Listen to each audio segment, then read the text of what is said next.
If someone has ever been in here and unticked this, that will mess up, especially when you do tile scans and so on. So these ones should be like this. But apart from that, there's nothing really that you will be doing in here. But if anyone changes this, you basically change the default settings for the camera. Yes. So if you start it again and someone accidentally changed it, you will have these new settings now. Yes, okay. Exactly. So for me, I would say that you would recognize it when you start, if you do tile scans. Okay. Because it won't be able to, or you do in Navigator, you will recognize it very, very quickly. And then you can have a quick look to see if someone has unticked this. Both these should be ticked.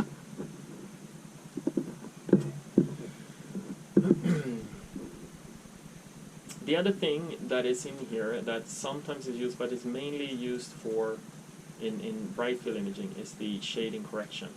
You know what shading correction is? Or shading? Okay. So in an image,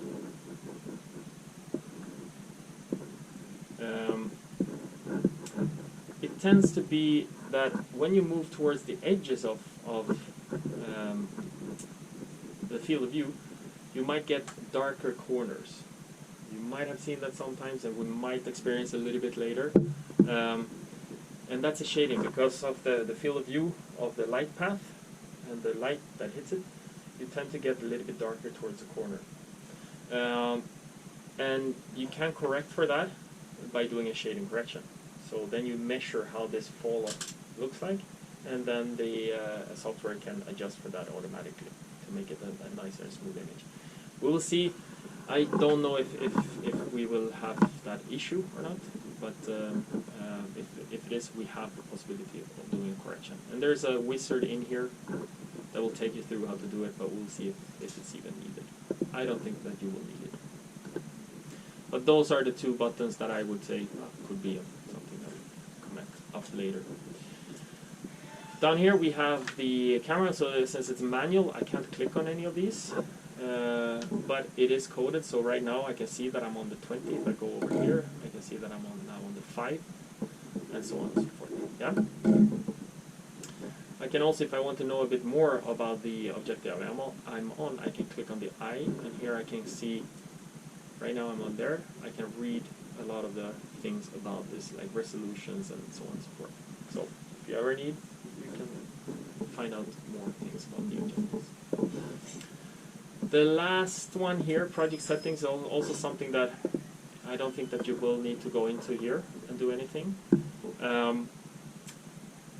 There is maybe this one, if you ever need. So when you do multi-channel Z stacks, what you typically would do is that you would take one color and do the whole Z stack. Change to a different color and do the whole Z stack. If you're ever doing something where you don't want to do the full Z stack and then do the next color, but you want to do at each step all the colors and then move, then you can go with lambda then Z. So that means you can see an illustration here is that at each level you will do all the colors before moving to the next level. Default is Z then lambda, so I will put it back to that, but you have that option.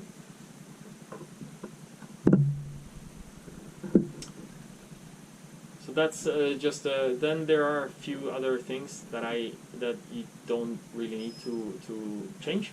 This is what we typically use. You can again go into the information if there is something you want to read a bit more about.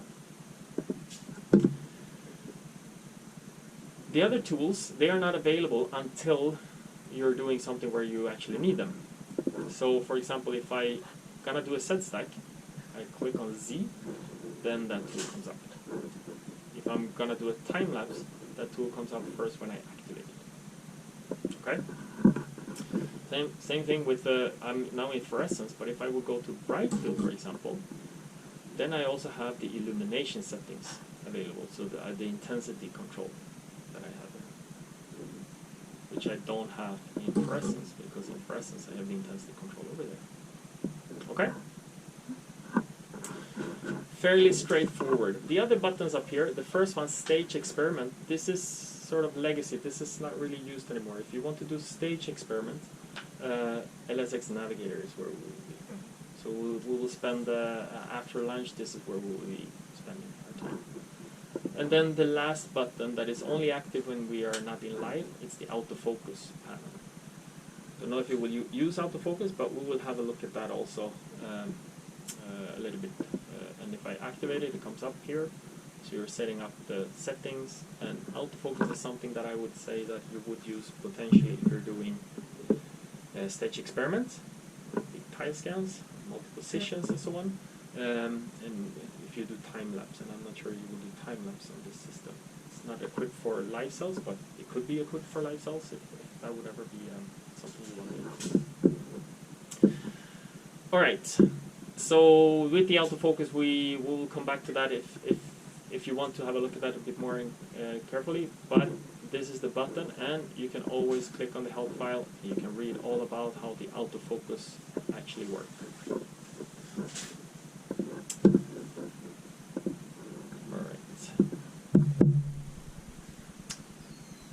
So,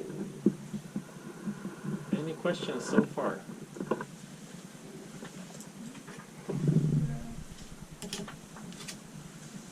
We just have to remember to not change the settings. Just forget about it. Yeah.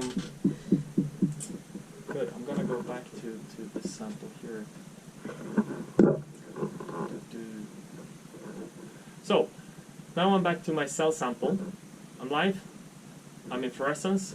I see absolutely nothing. I have no light here because I haven't activated any light yet. So I will activate. I will go with the Alexa 488. I have 0, so there is still no light here. So now I will increase the light, and we'll see the light coming on. I still don't see anything here. So I will go with the auto, and I can see, well, I'm there, my sample is there, I'm just not in focus. So now I focus my sample.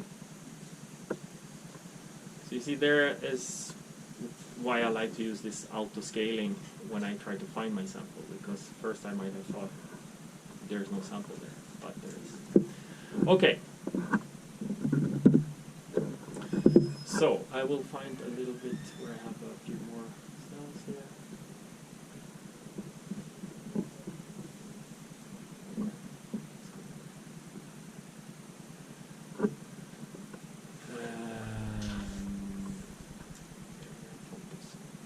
So now this is now the 40x.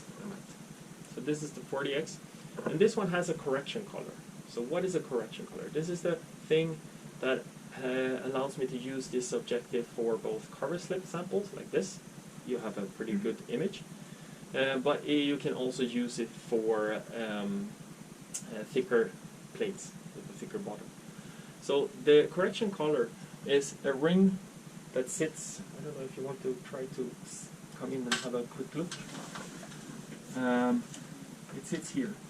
Yeah. And I can turn it. See? So that's the correction color. So what I will do now is that it was set up for cover slip.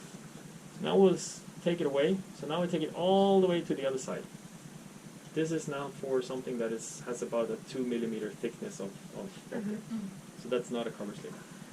So this is the image that I get. If I try to focus this one now, I think best focus is somewhere there. Yeah, now I'm past it. So this is the best focus. And this is something you should try to recognize, that especially with fluorescence, it's easier to see with fluorescence. When the correction color is wrong for your sample, it's difficult to get a sharp image. It feels like you have a haze on your sample. A lot of people mistake this from there's something wrong with my objective, it's broken, or the focus doesn't work, or that the objective is very dirty, because several of those might give the same thing. But when you have an objective with a correction color, most of the time it's because maybe someone came in with a 96 volt plate with a thick bottom, adjusted it because they knew how to, and then they were measuring and then they left. And you come with your cover slip sample, and then it will look like this. So this is one important thing to know how to recognize, and also how to adjust it. So now I will then set this for my sample. I will then screw this, and I can see that my contrast is increasing, meaning like my background is getting darker and the signal is becoming more clear. But at this time, I'm also out of focus. So to set this up is going to be an interplay between the correction ring and the focus. So I'm going to adjust the focus now. Get a bit closer. You can see, probably not there, so I'm going to continue to try. I can see that I'm still getting an increase in contrast. I'm adjusting the focus. I'm continuing. Adjusting focus. I'm continuing. And now I'm all the way to the other side. And now I'm again, that's probably best focus here. But it's still not sharp, yeah? It's still a little bit haze. So this is on the 0 position, which means, for example, without any cover slip or anything. Which is, of course, better maybe for this sample because it has a cover slip compared to a 2mm correction. So we have a little bit better than all the way on the other side, but it's still not good. So now I went past the best position, so now I'm going to pull it back and try to find where I have the best contrast. So this is a little bit how you set it up, and I think that's there somewhere. So this is how you work with the correction color to get it correctly. On the objective itself, it has a few numbers, but it has only 0, 1, and 2. So that can give you sort of an idea of where you are, where are the middle and the end point. But to set it up for specific samples, you can't read on the objective. It is a matter of like finding it like this. Does it correspond to millimeters? The Yes. 0, 1, 2? Yeah. Okay. Exactly. So if we would now use, like, someone else comes, change the color again, and we want to use our own sample again, Yep. Would it be in theory the exact same position Yes. as previously, so we could mark it, for example? Yes. With the So you do have people putting it, if people that are using maybe 2 different types of samples, they always use the same kind of 96-volt plate or Petri dish and cover slip. Then they might use one color marker for cover slip and one color marker for the 96-volt plate. Then before you start, you can try to look and you just set it to that. So absolutely possible. And it's only for the 40X? Only for the 40X, Okay. yeah. Right now we have the same type of objectives for 20X and also for 63X, a dry objective we also have that. But you have it for it. Alright, so that's the correction color. So it is important to know that exists. Cool.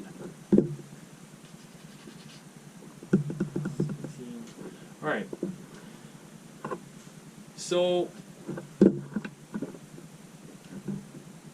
now you know how to set up a channel, how to select the filter that you need.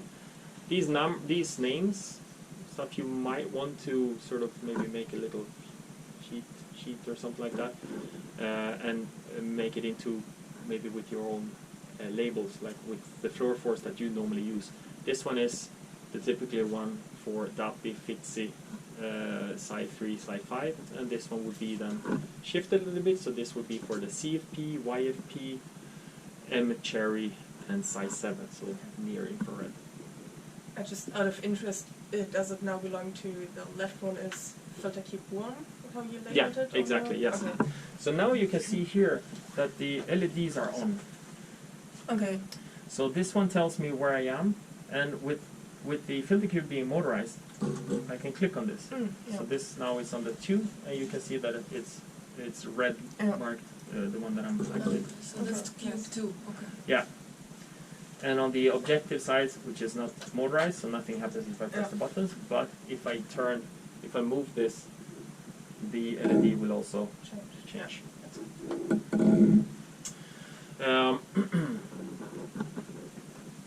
So yes, so I might just give that instruction to everybody, because these names doesn't really correspond Not to very anything. intuitive. No, not at all. Okay, so to setting up the channels, now we know, like, you're choosing the cubes, you're choosing the wavelength and so on, and you're good to go. But if you don't want to do that every time, you can do 3 things, basically.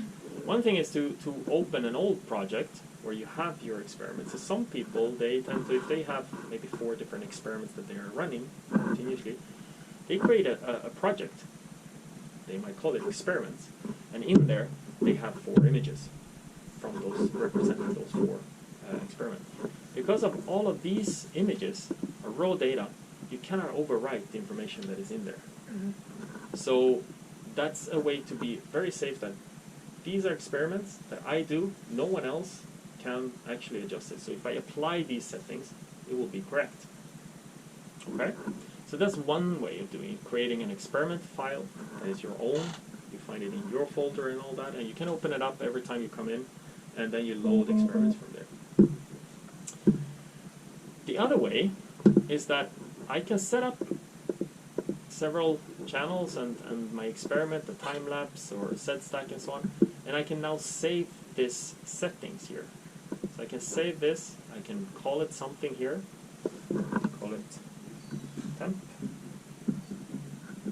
and say OK. Now I can call up that here. So next time I come in here, I know that, okay, I want to do my temp experiment, then it loads up whatever I had there. So that's also one way. This can fill up if this is what you would use, and there is the risk that someone can resave this. So someone is using your experiment but just want 3, and I want to remember that I did that, so they now overwrite your experiment. So in this way, this is a bit more risky, but it's also a way of doing that.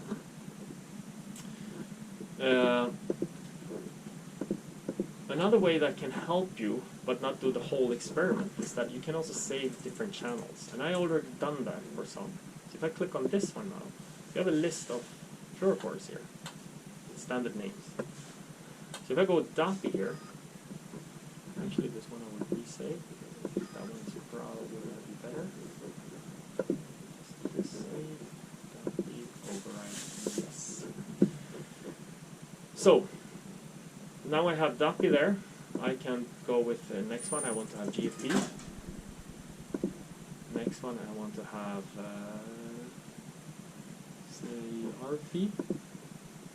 The next one I want to have sci-fi. So what I have put into this, when you select these ones, it's the cube that you use, the wavelength that you use, and the exposure time. That's what's saved in these settings. And from here, if you start with that, and with the RP, but I mean you need a different intensity, you need a different exposure time, that's perfectly fine. Just gives you a starting point where you have the correct wavelength selected.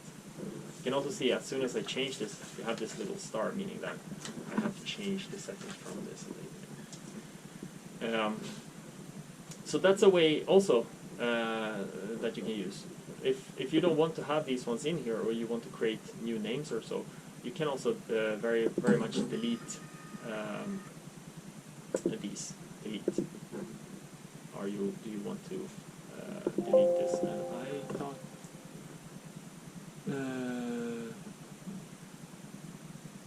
Oh.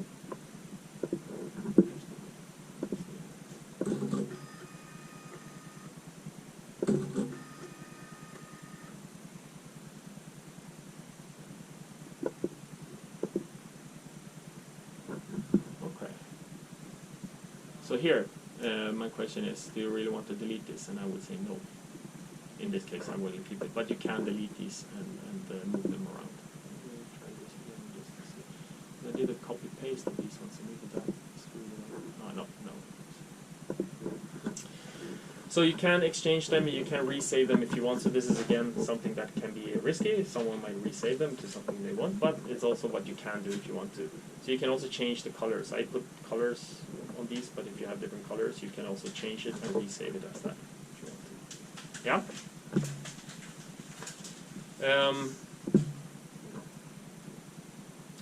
So the last thing I will go through here, I think, before sort of starting to wrap up for lunch, is a little bit that has to do with this light source. The light source has these 4 channels, and in these 4 channels, as I said, they have 4 different light sources. They basically. And what you're hearing here, when I change this, it's this light source in that channel changing to a different one. That is a fairly slow process for them to do that. So that means that if I remove that one, yeah, let's have these ones. Yeah. So now I have DAPI here. So it has this setting, 385. But it also has these settings for the others. Even if they are not activated, these are the settings that I have for the others. So when I move to this one now, use the same 470, but I save this with the 405 for the DAPI. So even though it has nothing to do with anything, it will change that LED. So if we set it to the same... So this one should be, so this is now, I'm going to go through and I will resave all of these. The GFP as GFP, yes. The Sci-Fi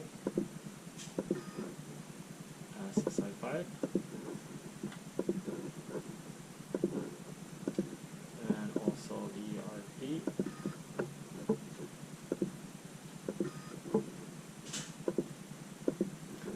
I save these a little bit automatically and typically use the 405 on the other light sources that we have. So in this way now, I will move this in here. I can drag any of these and I can move them around, as you see. If I want a different order.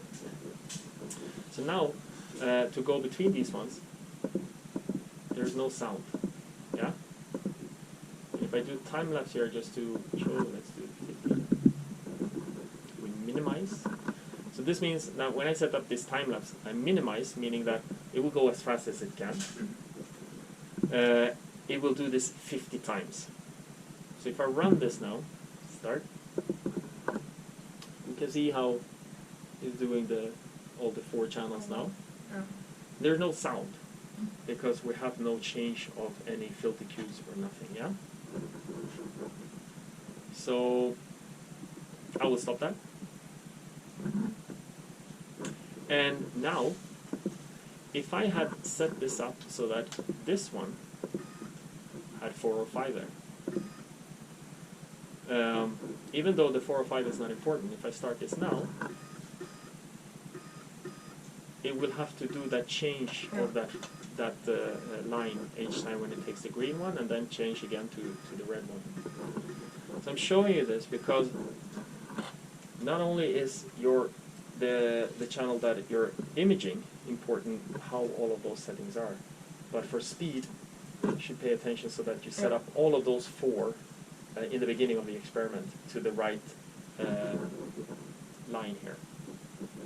Also probably adjusting the order in case we have to change once in between to make sure we only have to change once and not twice, right? That's also one good thing to do. So if you are doing some time lapse or so or set stack, have it either beginning or the end. So it's one change. Yeah. So typically, what you would do if you are only using one cube, if it's only either the DAPI, FITSI, RFP, Sci3, or it's the ones on the CFP, YFP, M-Cherry, and Sci7, you would be only using one cube, and then you could change all of these to the correct things. But if you're going to be using both cubes, then at one point there will more likely to be a little change, potentially. So just think about the channels that you want to use in the beginning when you start setting up your first channel, and making sure that these numbers are what you will use for all the channels that you have. So if I, for example, click on DAPI, so then the system can advise that which wavelength can I use for excitation, right? Yes. So right now it's set up for the one that would be most accurate for DAPI. Okay. And the same thing if you're going to be using GFP, this one will tell you that this one should be 470 and you should use this cube. Okay. So the thing is that if I wanted to combine, for example, GFP with M-Cherry, I can go one more. I go with M cherry. The M cherry is on the other cube, which is absolutely possible. But this change now will be doing two things. It will change the cube, of course, but it will also adjust all of these other lines here. So the M cherry has 740, 500, 435, whereas the GFP has 385, 470, and 635. So it's not only the cube change, but it's changing all of these. So if I do this experiment, I would probably go here, and in here I would pick the same.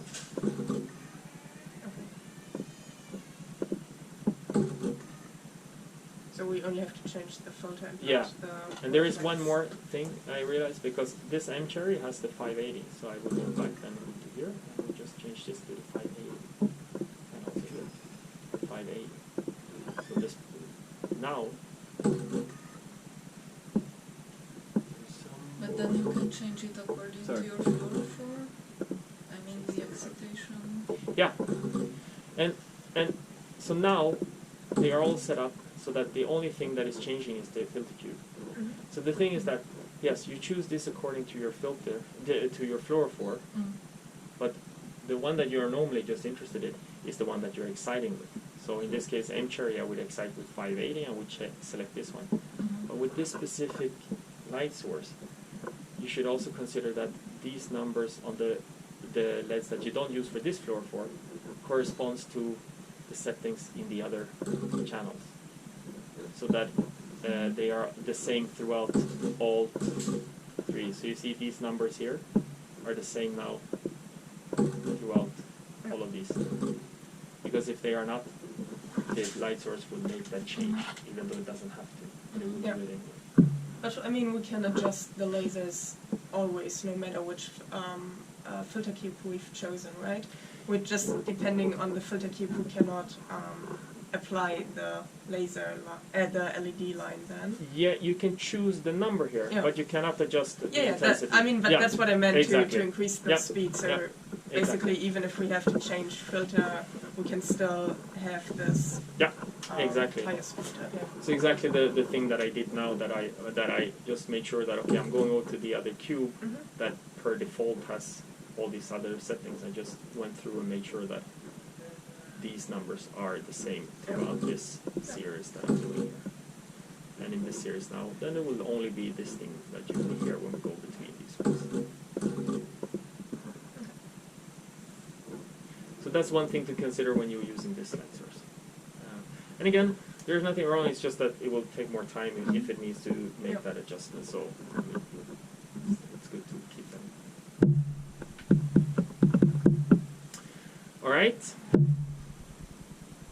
How do you feel so far? Good. Yeah? Looks good. Yes. Yeah? I think it's a typical thing that we will realize all the problems we have when we start doing it. Yes. Yes. Exactly. So this is also why I tend to do, like, we do a training and then have a little follow-up, and in this case it will really be because there will be a follow-up training after summer also, because there were a few people that weren't here. So I also recommend that in the next, I don't know when you all go for vacation, but I always recommend to sit down and try to do a bit of imaging in the next few days when it's all fresh. Because if you go on vacation tomorrow, or if you don't use this now for a few weeks, you're going to start from scratch for sure. So I definitely recommend coming in, if you have some old sample, just sitting down and imaging a little bit to get into it before leaving it. Okay, so it's 51. I'm thinking the time lapse, was that kind of clear? It's not very complicated. Like you have the time interval, hours, minutes, seconds, that you can go in and say, I want to take something every 10 minutes. That's okay. And then you can choose acquire until stops, duration, you'd say how long we will do this, or how many cycles. That's if we go on minimize, it's basically the minimal possible exactly. time in between. Yeah. So due then to the changes. Yeah. Okay. So then it will just go continuously. Yeah. So if you set up a multi-channel, as soon as it's done those, it will take Yeah. the next one. If you've done also including a set stack, then it will just do it as fast as it can and then it continue. So, but that can always then differ. So that's the easy way to do minimize. If you have put a time interval that is shorter than the time that it takes to take the image, it will also do the same thing. It will just do it as fast as possible. And important in that case is that the timestamp in your file will be the correct one. Okay. It will not be your theoretical. That if you said every 10 minutes, but it took 12 minutes to take the image, then the next one will be not time 10, but it will be time 12. Okay. So that's important.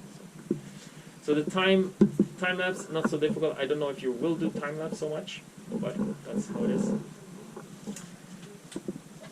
I will actually squeeze in the SED, and I do this because I have a few more minutes, and the SED is also very easy.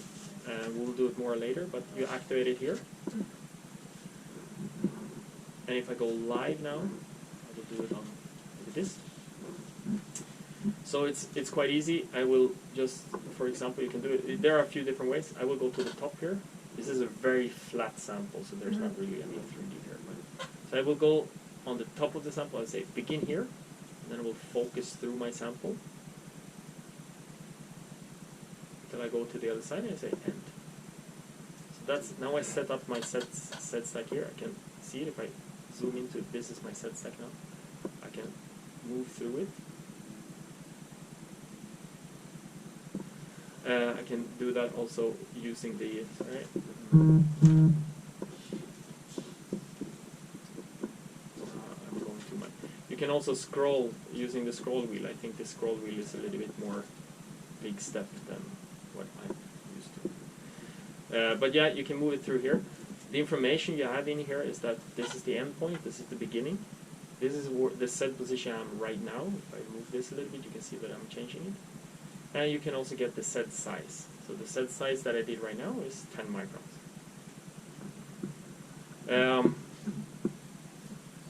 Then you told, like, I want to capture this set stack. But then the question is, how many images should I take here to make this? You have those settings here. I would always recommend, as far as possible, always use System Optimize. System Optimize will take the correct step size to sample your set stack correctly. Okay? Because every time when you take a set stack, it shouldn't be too big because you can lose information. And if you do it too small, you're just oversampling your so if you get more information than is really needed, it just takes time. But System Optimize do it correctly. And you can also see that in this case, with this objective that we have here, System Optimize means for a set stack of 10 microns, it's 11 steps with 1 microns step. That's the lowest step size I can choose? Or? No, I can go in here and say that, no, I want to do this 0.3. That's 34 steps. With this objective, I'm oversampling, I'm getting more information than is useful. So this is completely unnecessary.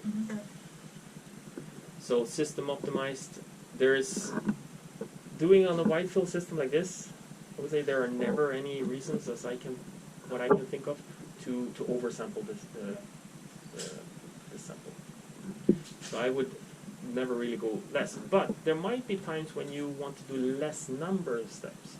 If you have a very thick sample, for example, if you're ever working with tissues or so, you set up your set stack and you get to 200 set levels, and you feel that will take a while to create a large image. It's absolutely possible to do it.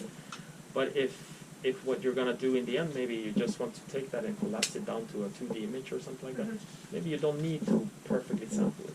And then you can just go in and say, like, actually, 11 steps overkill, I can do 5 steps, that's fine. And you do that. So that's those settings.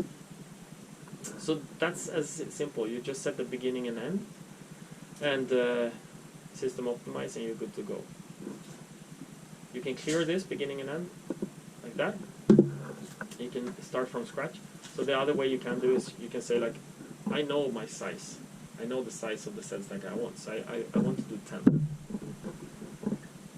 And then it will create a set stack of 10 microns around the position you were. And again, system optimized.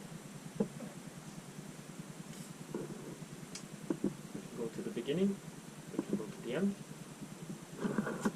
easily, and we can just clear. So that's how you set up a set stack. It's very easy. Alright? So now we're ready. Now we've gone through, I think, everything that we sort of need to go through here. So after lunch, we'll just open up and we'll start immediately in Navigator. And we'll start doing some more imaging there. Okay. Sounds good? Yep, good. So what is good? Should we meet back here at 1? That's good. Sure. Yeah. Yeah. That's 1 hour break. Perfect. Cool. Thank you. No problem.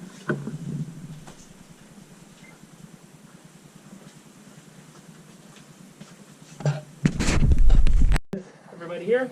Yeah? Okay. All right, so now this afternoon, I was thinking we will move over and have a look at Navigator, set up experiments in there, and we will use most of the things that we've covered in the morning. So I will use the same sample for this. So I have my 3 probes here. I set it up using these quick selections.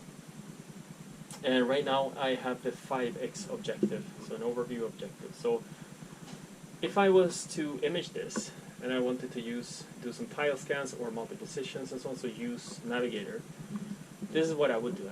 After starting this up, I would set up my channels, because I know the fluorophores I have. And I would make sure that this is correct, as we discussed just before. And then I would go to the 5x objective. I would take the one color that would make most sense, that would allow me to see the most interesting part of my sample. So in this case, I would probably select the green stain. And with the 5x, what I can do here, I do it sometimes out here before going into Navigator, just because I'm more familiar with this one, but you can do the same thing in there. Go live, light, and just have a quick look to see if is this enough. And I think I would probably increase this a little bit, and I would probably increase the exposure time. But this is not a, I'm not trying to get the sort of necessarily the best image here, but I want to be able to identify something about my sample. So now these settings, I think they will be quite okay for what I need to do for my overview. So now I will start Navigator. So Navigator we find here. So I will just click on this. This will open up a new interface. We're still in the same software, nothing has changed, just the interface changing. So we can still see that, so the interface looks different, as you can see. Over here, top 1, projects, this is our file tree. We recognize it from before, so that follows just as before. So whatever we do in here will follow back to the other and vice versa, yeah? Beam path is this window that we recognize. It looks the same, it's the same settings that has followed over. Image, it's the same thing here. We have the exposure, so the camera settings, the different dimensions. You can see that these 2 buttons are missing because we are already in Navigator. So projects, this is this one. So the 2 new ones are stage. So here we have the stage settings that we might want to consider. So we have the tile overlap. So if you do a tile scan, you want images to overlap a little bit so that you can stitch them together. This overlap, default standard, is 10% overlap. This, however, you might need to change sometimes depending on your sample. Sometimes you might need a bigger overlap, sometimes you might need a smaller overlap. So it depends on your sample. But 10% will most likely work for most of your or maybe all of your application. And then you have a few different options. They sort of describe themselves what they are. If you want, you can click on this to go and read more about them. I will not talk about them individually now, but the last one, merge images during acquisition. So if you want that, you can activate that. So I will activate it. You get a few more options. Get the option if you want to keep raw data. That's always on per default. I would recommend also, if there's not special case, like special reasons for deleting it, I would suggest to keep it. But you can also delete it. You can merge data in 3D. So if you do a Z stack, you can merge if you do a time scan with Z stack, you can merge them normally. Then it would try to match each first Z level with Z level and so on. Mm-hmm. But if you activate 3D, it will also look in the Z stack if you have how this matches better over here or here. So this you can also activate to get a better stitch, but it will also take a bit longer. And depending on your sample, it might be something that will give you a better result, or sometimes it won't matter at all. Sure. So it's something you can test. If you keep your raw data, you can always re-stitch your data with different settings. If you realize, okay, this setting didn't really work so well, so maybe I re-stitch it with the 3D activated and see if I get a better result. You also have a blend. In the blend, you have 3 options. I think smooth will be where you will be. Most people, that's the standard. For some specific samples, statistical could give you a better result. In some case, maybe none would be something you want to do, but I would say smooth is where. What exactly is that? So, in statistical, so what you can get sometimes with smooth is that in the overlap, when they stitch, it can be a bit smudged if the samples are, well, for some sample that might happen.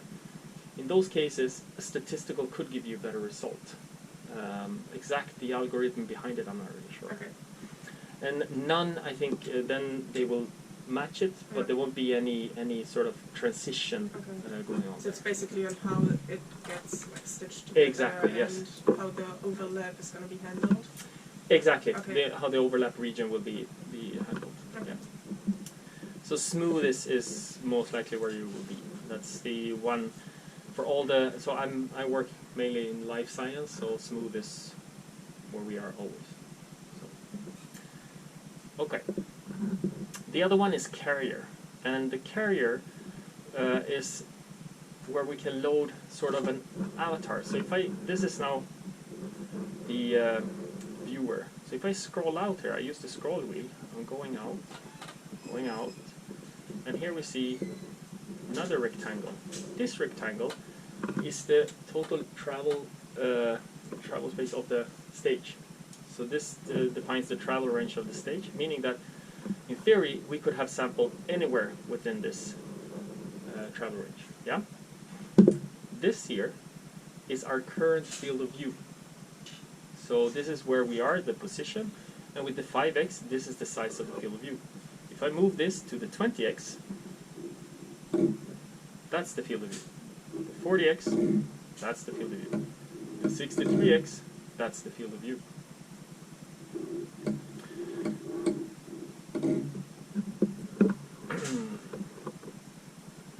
So to see the whole thing, you can scroll or you can scroll in.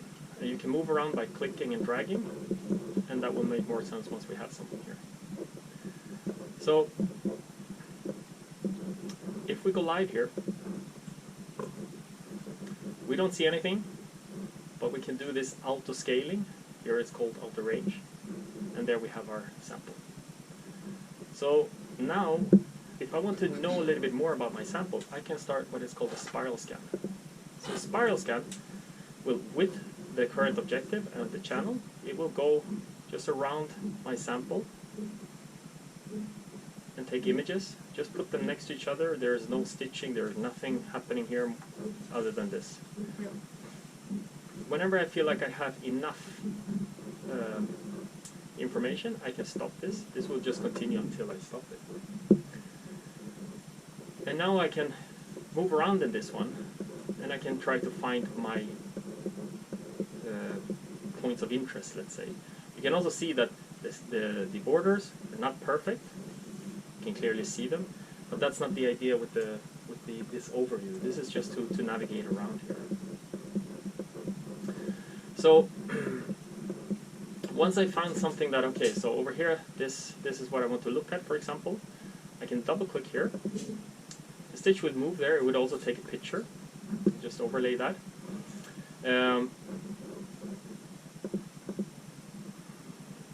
Change that a little bit brighter. So now I'm in this position. You can see always where I am with this.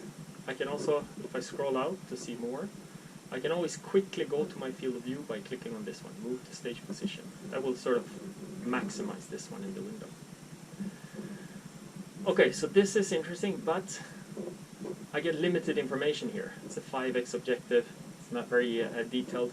So I will now change to the 20x instead. With the 20x, I might get a bit more information. So I can go live now, and I will see. I'll also do this. Now I'll see much more. So we can see that this one is now overlapping with this position where we were. I remember I have quite long exposure time, longer than I need, so I will reduce that. Still have the outer range, so it adjusts automatically. I'll also drag this down a little bit. I don't think I need, especially for the demo, I don't need the full.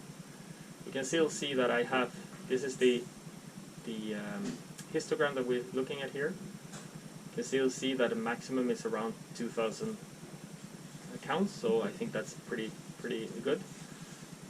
So I think that these settings will work well for this objective.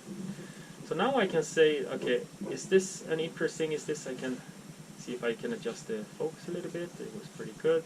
So there, if this is something that is interesting, I can mark this for later acquisition. I can click on mark. Creates a little arrow there. I can look for other places, maybe this over here. So I double click here. We'll move to that position. Zoom in. You can see I'm not in focus anymore.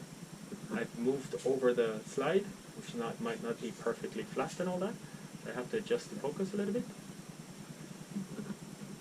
And if this is something I want to capture, I can go with another mark. Now I have these two marked, and I can move between them.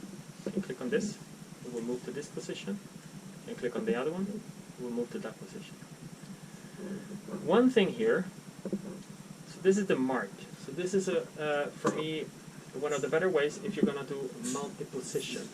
So a single frame, but several of them, yeah? Mm-hmm. Is this something you will do in your research, do you think? Multi-position with single frame? Yeah, I figured that you might. Yeah. So the marked position, that saves the X and Y, but also the Z. So that saves the Z position, which is then good. Because there's also what you can do. You can also click on this one, single plane. So all of these tools here is different region of interest tools. So I can also click on single image, and I can add a single image. Like, okay, I want to capture this. So I see here that now we have one more image there. I might want to take this. But these positions, they don't have a Z position attached to them. If I go live now, I might adjust the Z a little bit. But this Z value is not saved with this position. So if I want to, if I use this one to put a bunch of single images, I would have to use something else to adjust for the focus differences in my sample. So if I have a fixed sample like this, and I want to do multi-position, I will use the mark tool, because it also saves the set. Yeah?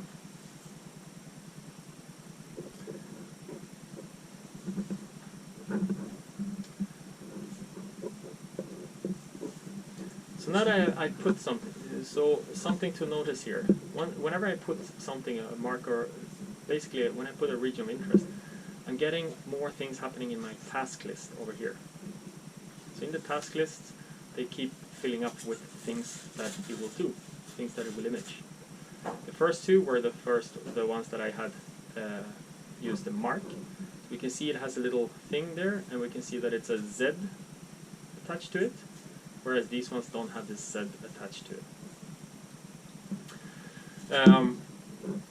This will also go if I instead of doing single image, if I draw a rectangle here, I will have my rectangle.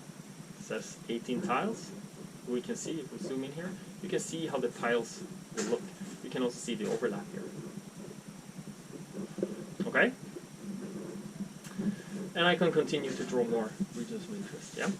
There are other tools. You have the polygon. The polygon allows me to draw something that is not necessarily square or rectangle or something like that. And I double click to finish it. So then it will add the field of view. It needs to capture exactly what I drew here. This can be an advantage especially if you're doing maybe tissues or anything like that. That is not a square or a perfect circle, because although an image, a stitch image, always have to be rectangular. The 5 format, so you have to have a rectangular image. So if you stitch this together, it will go faster to acquire because it will only acquire the areas that you're really interested in, and all the rest of it, it will cover with black frames. So the acquisition will go much faster, and also the file will be smaller, but it will have to do in a rectangle image, but it fills out everything else with black. Yeah? So that's the polygon. You also have ellipse. And how to draw this, click once, you click once and you drag, you hold, and then you release. This is very... okay. Let me just check this, because, yeah. So, stupid. The circle, you click and hold and drag. I think this might be a bug. And then you release. Whereas the other ones, you click once, and then you drag it, and then you click again when you want to release it. I'm not really sure. I think that's something wrong in the program, actually. I'm surprised. Either way, so in this task list, if you've drawn something that you don't want, you can always remove it here.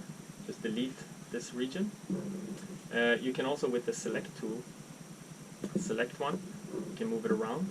You can also angle it if you want. You can also resize it. And you can also delete it if you have that selected. Okay? When you have done a polygon, you have all these little squares, little things, so you can pull those out and you can resize the polygon also if you want.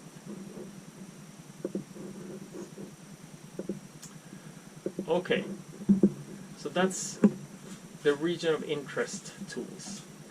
Yes? Just one more thing, whenever we do anything in the region of interest tools but mark, the Z position is not saved or anything, right? No, exactly. Okay. It's only with the mark position. Yeah. So if you're going to do this experiment with these two field of view that I did the mark, then if you did the mark, this would be fine to go. I have my 3 channels, I have my 2 positions. I can check here that, yeah, I have the channels. You can also see the channels up here. So you can see which ones you have. You can see the settings of the different, now we're live, so we can also see it here. So you can adjust these so that everything looks okay, and check the exposure time just as before. And once we are done here, I can go start. The start button is over here. So starting this, then it will go and run everything in the task list. So it was these 2. So now we can see it captured this, and it captured this. And every time when I choose a field of view, I have to readjust the focus? That depends depends on your sample and how flat your sample is. Yeah. Most of the time, especially if you're moving over larger areas, typically you would have to adjust it. Okay. If you have something like a cover slip like this that is mounted on a glass slide, very often you grow your cells on the cover slip and then you mount it on the glass slide, but with some mounting medium and so on, and then you're resting it on the glass slide. But sometimes the mounting medium might not be perfectly flat neither, so your cover slip might be slightly tilted. And if that is, then if you move over it, you will have to adjust it. So, so doing single frames like this, mark, then you save the SED, so it's easy. But how do you do if you want to say that we want to do a tile scan over this? And how about, let's see if we have a, let's go over here, double click over here, remove it there. We go to green, go live, check the focus. Focus looks good. We go over here, check the focus. Focus is not good. So if I run this one now, this actually, just for simplicity, I will just resize so we just have one. If I run this, now we'll do all these three, and we already know that it will not be in focus here, but it should be in focus over here. Sign that my cover slip or the slide is might be tilted. But here, okay, it's not perfectly in focus, but it looks pretty okay. And then over here, it's not in focus. So the way to adjust for this, if you have a sample like this, then I can then use what is called a focus map. So I can put focus points here. So we have the next focus map point. It's the blue little cross here. Hover, focus map point. I pick that, and I will put 1 point here, and I will put 1 point here. So what the focus map is it activates this tool. I open up, go to the first point. I will zoom in here a little bit better, go live, and I will find the focus. And we're there. And I set. And now I move to the next point, which is then on the other side. And I will adjust the set. And we're there. And I say set. So we can see here now that these are in two different set levels. So what will happen now when I run this this experiment is that it will adjust the set as it moves through this. It will interpolate between these 2 points. So as long as my sample is flat, then everything should be in focus. In some cases my sample might not be flat, but this is the way to then get the focus over this whole range. So that would be the same if you have a larger tile scan. You might need to...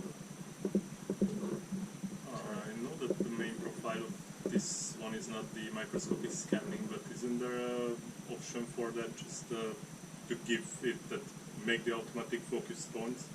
Yes, we're coming into that too also. So if you have something like this, you can also set up a focus map, but then you might need 3 points, for example, or sometimes even more points. But the idea with the focus map is mainly to correct for tilts, meaning if that your sample is flat, but it's tilted. So then, in theory, you would need 3 points to correct for a plane. But very often, there's more to that than just a tilt. There might be, if there's a tissue, then the tissue might be a little bit like this. Even if you have cells, there might be some irregularities on the cover slip or so. So then you might need a bit more. But yeah, the focus map points is something to use in the beginning. You also have the possibility, if you set up several of these, if I open up this tool again, where we have our points here, I'm just gonna clear all the set, like we haven't done anything. I can go to the first one, and I typically would just check so that I am more or less in focus on that one. And perhaps set that one by hand. but then you can find the remaining by autofocus. So doing that, then it would be going around and setting the rest using autofocus. However, I think, let me see, yeah, so it goes through and trying to find it, but this was the first time I did. Here you have the settings for the autofocus. The settings for autofocus, you have fast, if you have this one over here. On the other side, is precise. What this one is actually saying is that how many steps it's going to do over the range of 80 microns. Now it was set all the way to here, so it basically did 2. So that will not work for especially a sample like this that is so thin. Also 80 microns is probably more than I would need. But I would play around with this to get a better fit. So let me go back to the first one. Just make sure that I'm in focus, and then I'll just clear this and we'll see if it works better.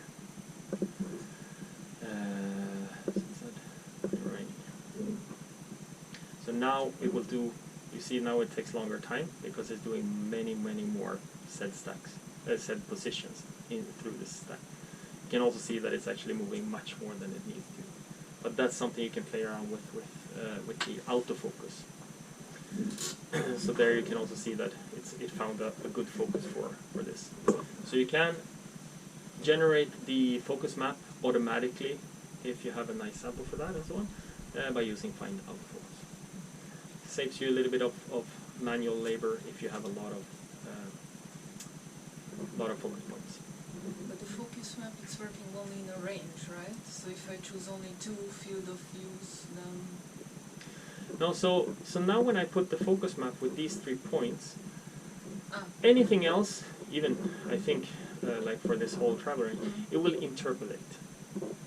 So even if I take an image out here, then it will use these numbers to calculate what is the focus out here. So it will do a job for that. Okay. So I would say continues. So if there's a tendency of getting out from the focus towards the upper point, that if you use that tendency, or just choose the same polygon or same, I don't know, same map again. I'm not sure I follow, but what I would say is that it would use the plane that it will calculate, the focus plane it will calculate with these 3. That plane would continue outside. However, like if I put focus point, I would typically make sure that everything that I image is within my focus map. So if I wanted to image something out here, I would probably put either one more or move this one outside so that I have more focus points from my focus map. So if I wanted to take some images out here, I would probably make the focus map even include these ones. I would probably maybe add one more here, maybe one more here, this one. Right. So you can do more. If you do more, it might not be geometrically a plane in the background, but I mean, for you it doesn't matter. You will just use your numbers, and anything in between it will be interpolated. Okay, so that's the focus map. I will remove all of these. The other thing you can do is, as you say, you can also use this autofocus to actually look for the focus in this. So if I want to take this one now, I already know that everything will not be in focus, so I could either use the focus map, but now we'll see how can I use the autofocus instead. So I will go into here, and as you remember, when I activate autofocus, I can't be live, so I will stop the live. That will allow me to press the autofocus panel. Comes up here, and it looks the same as before. So here we have my settings. We can't change everything here. Most of it is or a lot of it is fixed. But what we can change is the capture range. So right now it's for 100 microns. I know that my thickness of my actual cells is about 10 microns. So this would be probably quite excessive, but you will also have to consider how tilted your sample might be. Because if you move far and it's very tilted, and it just goes in this range, it might not cover what you need to. So it's something that you would have to learn with your sample. But I will now put this one for 25. We have the precision again, speed or accuracy. Here we can even see the number of frames it will do. So if I say 9, if I do a little bit more towards accuracy, it will do 9 steps and so on. You can also select and actually say how many steps you want it to do in this range. So that's one thing. That's setting up the actual process of where it's looking for it. And the other thing, now this is a stage experiment, so I can go into the stage setting, and here we have the next one. Should I look for the focus just in the first position? Or should I do it every position? Or every third position, for example? So that's up to you to decide how often you need to do it. If I'm making a tile scan like this, I will probably not do it in every position. It will take time, and it will also most likely be unnecessary, because from there to there, it will probably not change so much. So I might play around with this one and set it for every third or fourth or so, depending on your sample. You can see, let me see if I can illustrate this. It's a bad color. I don't know if you can see the difference in this color from this color. This is green. The background here is unfortunate because it's green. Let me see if I can change.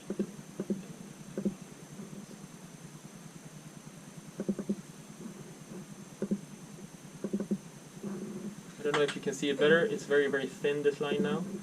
But this is green and this is white. And then this is green again. So that's basically showing you which positions it will do a autofocus job.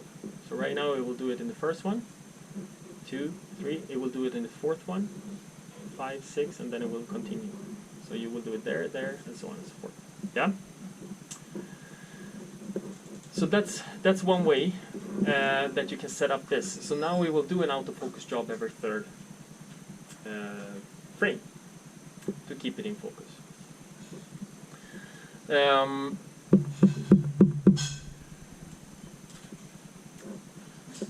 When you do that, there are a few things that you should need to consider when you use autofocus. This autofocus is contrast-based or image-based. You're looking in the image, looking for contrast. So running this thing, every third one, this will completely throw it off. If it's doing an autofocus job here, this runs the risk of really putting the focus completely wrong. So this is why I'm saying with the autofocus, software autofocus, you always have to have a little bit more consideration when you set up where you do that. So this automatic might not always be best. So then there's another way to choose where to do it. We could do it in the first only, every second, third or so, but we can also use this tool. This is right next to the focus map tool. It's the green autofocus point. If I activate that, I can actually tell where I wanted to do an autofocus job. So now I can pick places where I see that here it looks good. Here I can do it. Might want to go close, but not exactly. So there, I can do it. And there. So this is one way. Now I've actually selected exactly where to do it. So now you can see that this is green, but this one is not green, and this one is green, and so on and so forth. If I go into the autofocus, now I can see here are all the points listed where it's going to do all the X and Y, where it's going to do a autofocus job. You follow so far? Yeah.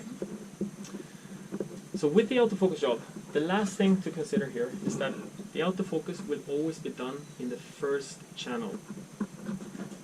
So you have these 3 channels here. You can open up this. .B, GFP, RP. So you need also to decide which channel is best for my autofocus. And most of the time that's not going to be .B. There you go. So if you want to do it in the GFP, you should make sure that the GFP will be the first channel. And for capturing these kind of things, it doesn't really matter which channel is first. The times when you might want to consider it is if you have a very sensitive sample, that bleaches very easily. If you have a sample that bleaches very easily, and you need to have long exposure times and so on, you should definitely start with the most red fluorophore. Mm-hmm. So if I had something like that, I would start with the red and then work my way down in the wavelength scale. So I would start with red, green, and then down. This is to preserve the sample as much as possible. But yes, so with the autofocus job, it's always going to do it on the first channel in the row, so make sure you pick the correct channel for that. Okay? Any questions? Can we in theory also do the autofocus in bright field? Yes. To have a bright field channel is... Yeah, then just as usual. Yeah, exactly. So you would just